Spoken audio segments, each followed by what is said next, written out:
नमस्कार विद्यार्थियों।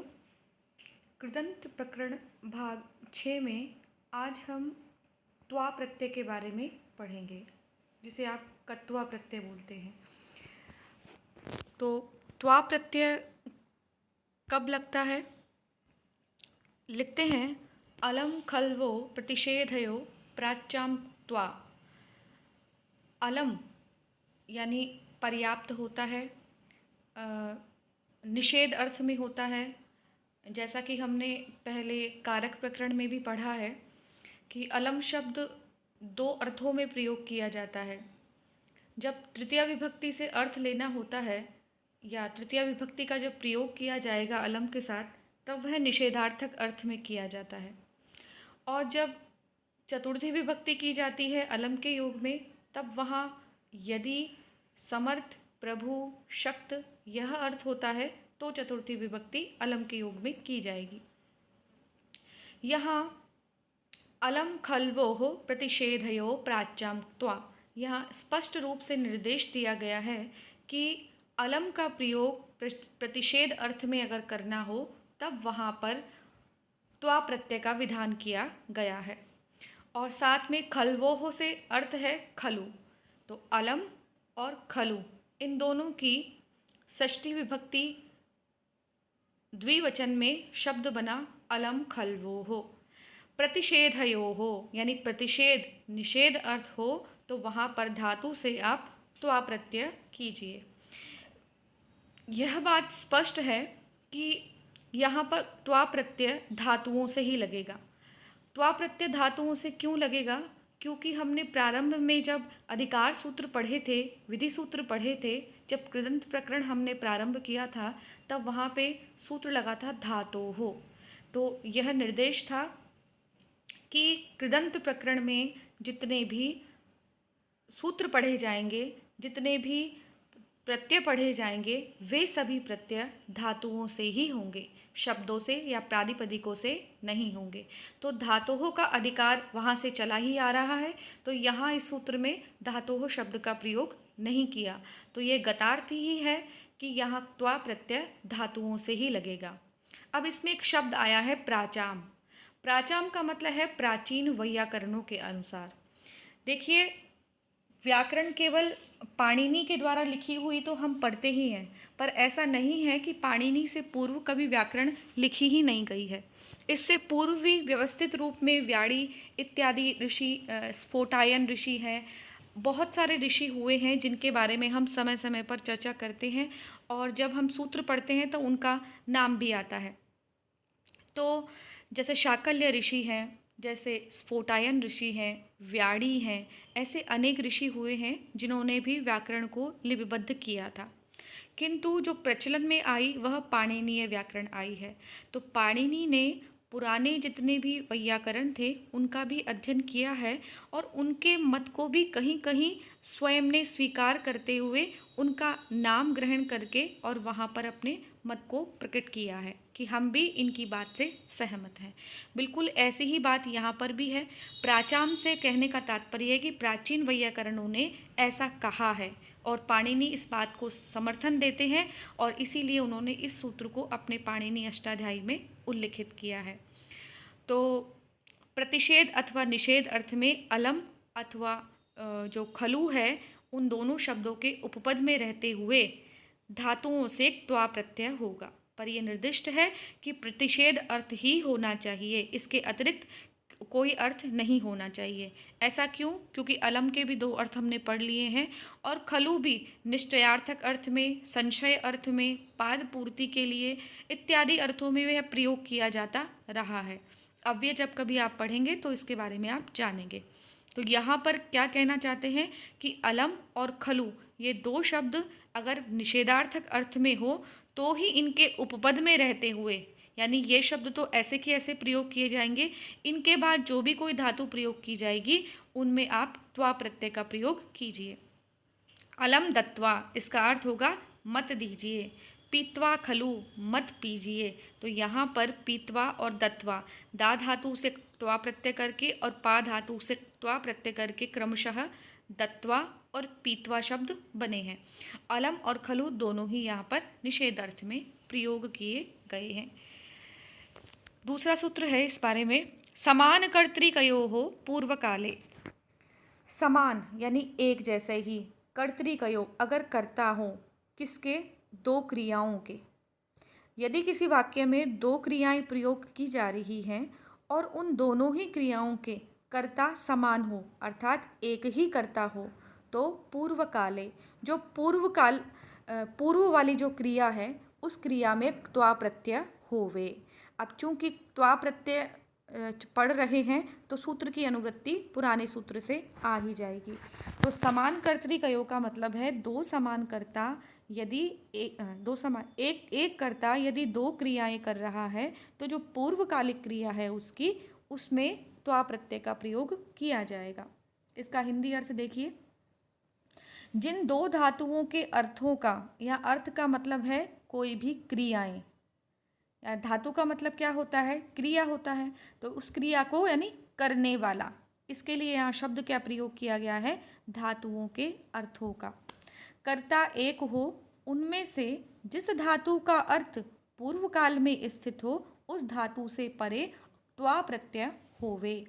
अब ये पढ़ने में थोड़ा सा क्लिष्ट लगता है, इसे आप बिल्कुल ऐसे ही समझ सकते हैं कि मान लीजिए मैं खाना खाकर विद्यालय जाती हूँ, अथवा मैं सुबह प्राणायाम करके विद्यालय जाती हूँ, अथवा कुछ भी और कोई काम करते, तो दो जो क्रियाएं कर रहे हैं आप, तो एक क्रिया, दोनों क्रियाओं को करने वाला व्यक्ति एक ही है। ऐसी स्थिति जब उत्पन्न होती है तो जो क्रिया पहले की जा रही है उस पूर्वकालिक क्रिया में त्वा प्रत्यय का प्रयोग किया जाता है। उदाहरण के लिए देखिए, भुक्त्वा व्रजति यानी खाकर जाता है। आप ऐसे लिख सकते हैं, मोहनः भुक्त्वा विद्यालयम व्रजति। तो व्रजति जो क्रिया है इसका मतलब होता है जाना, व्रज धातु होती है, जाने अर्थ में प्रयोग की जाती है। तो यहाँ पर दो धातुएं हैं, कौन सी? भुज धातु और व्रज धातु। करने वाला व्रज धातु है, करने वाला कौन है? एक ही करता है। तो जो एक करता है वह जब दो क्रियाएं कर रहा है तो उसमें जो पूर्वकालिक क्रिया है यानी जो भुज क्रिया है इसमें त्वा प्रत्यय का प्रयोग किया जाएगा। अब यहाँ जो लिखा हुआ है इसे भी पढ़ लेते हैं एक बार। भुक्त्वा व्रजति खाकर जाता है, यहाँ खाना और जाना दो धात्वर्थ अर्थात दो क्रिया है। धात्वर्थ का अर्थ क्या होता है? क्रियाएं जो एक ही कर्ता के द्वारा की जा रही है। तो इन दोनों में से जो खाना क्रिया है यानी भुज क्रिया जो है वो पूर्वकालिक है, पूर्वकालवर्ती यानी पहले की जा रही है, क्योंकि कर्ता पहले खाता है और बाद में जाता है। अतः पूर्वकालवर्ती खाना क्रिया के वाचक भुज धातु से इस सूत्र के द्वारा जो समान कर्तृकयोः पूर्व काले, इस सूत्र के द्वारा त्वा प्रत्यय होगा। देखिए, आप और हम सभी जानते हैं त्वा प्रत्यय हम पढ़ते ही आ रहे हैं पहले से। यह कर के अर्थ को, हिंदी में जो कर के अर्थ होता है उसे बताने वाला होता है, पर हमने इसका जो मूल है कि ये कहाँ से लिया गया है, हमको कैसे पता चला कि ये कर के अर्थ में प्रयोग किया जाता है, तो उसके लिए प्रमाण जो है वो पाणिनि अष्टाध्यायी है।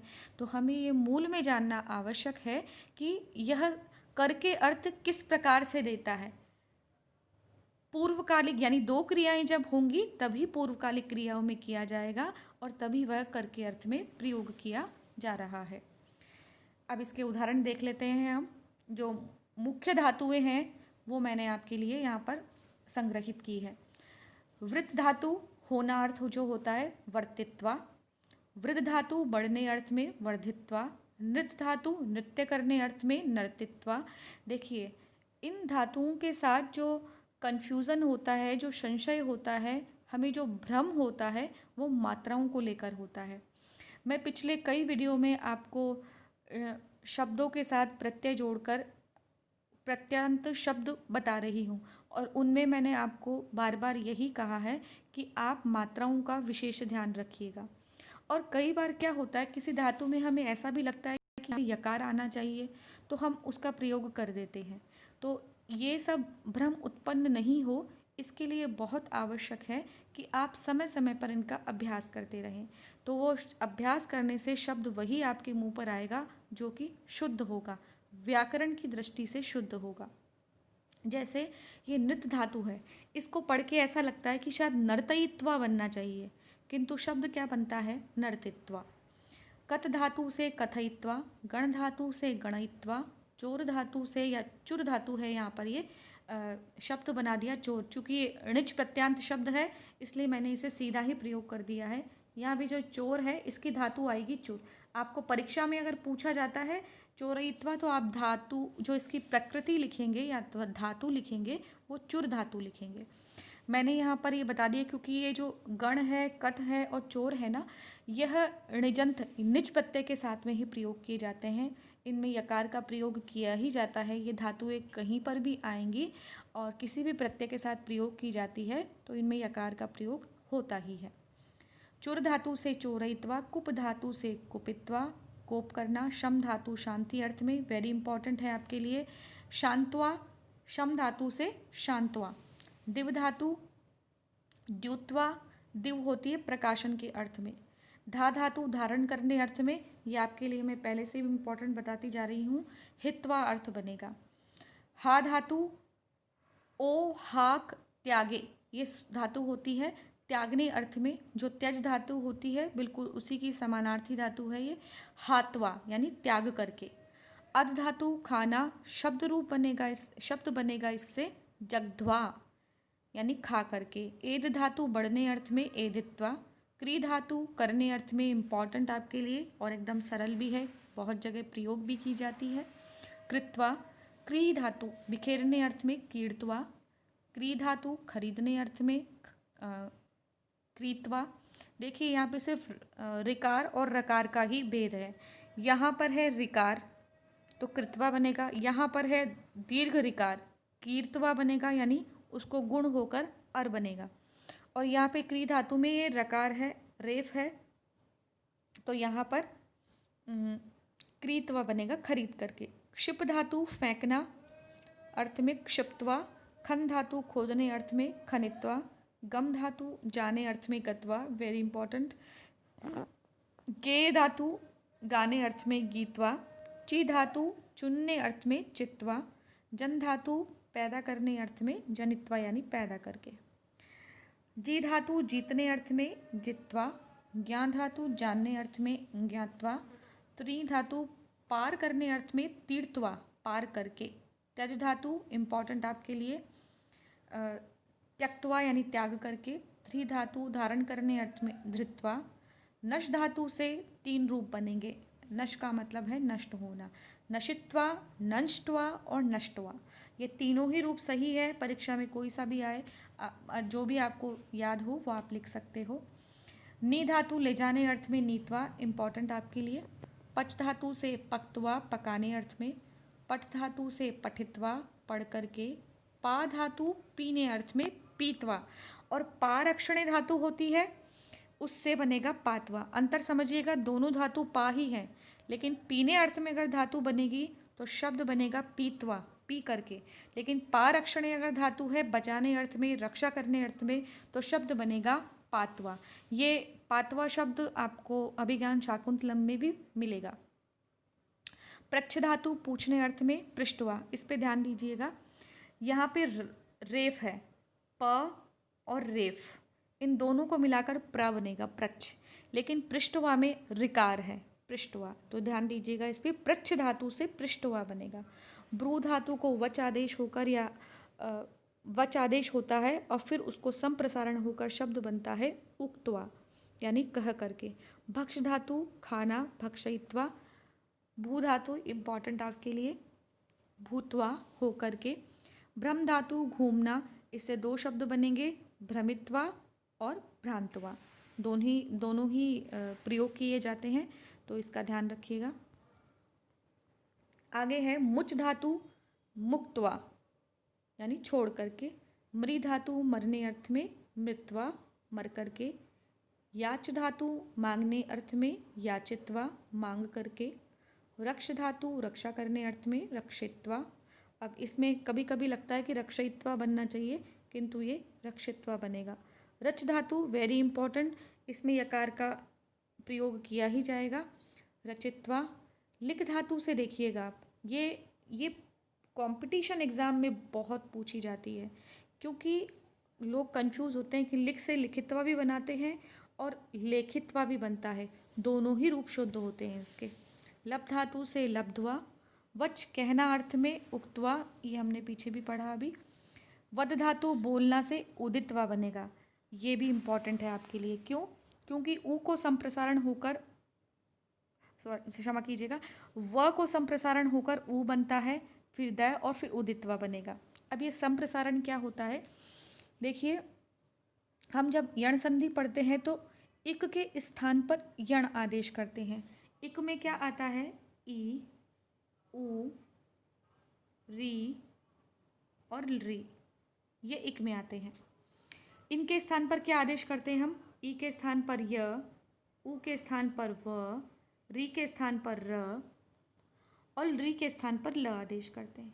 जब इनसे विपरीत काम किया जाता है, से मतलब य, व, र और ल, इनके स्थान पर यदि ई, ऊ, री और री आदेश किया जाएगा तो इसे क्या कहेंगे, संप्रसारण। यानी यण के स्थान पर जब इक किया जाएगा तो उसे संप्रसारण कहते हैं। तो यहाँ पर ये क्या है, व के स्थान पर क्या आदेश किया हमने, ऊ, तो इससे क्या बना यहाँ पर, उदित्वा। शिक्ष धातु से शिक्षित्वा। श्रु धातु इम्पॉर्टेंट, श्रुत्वा।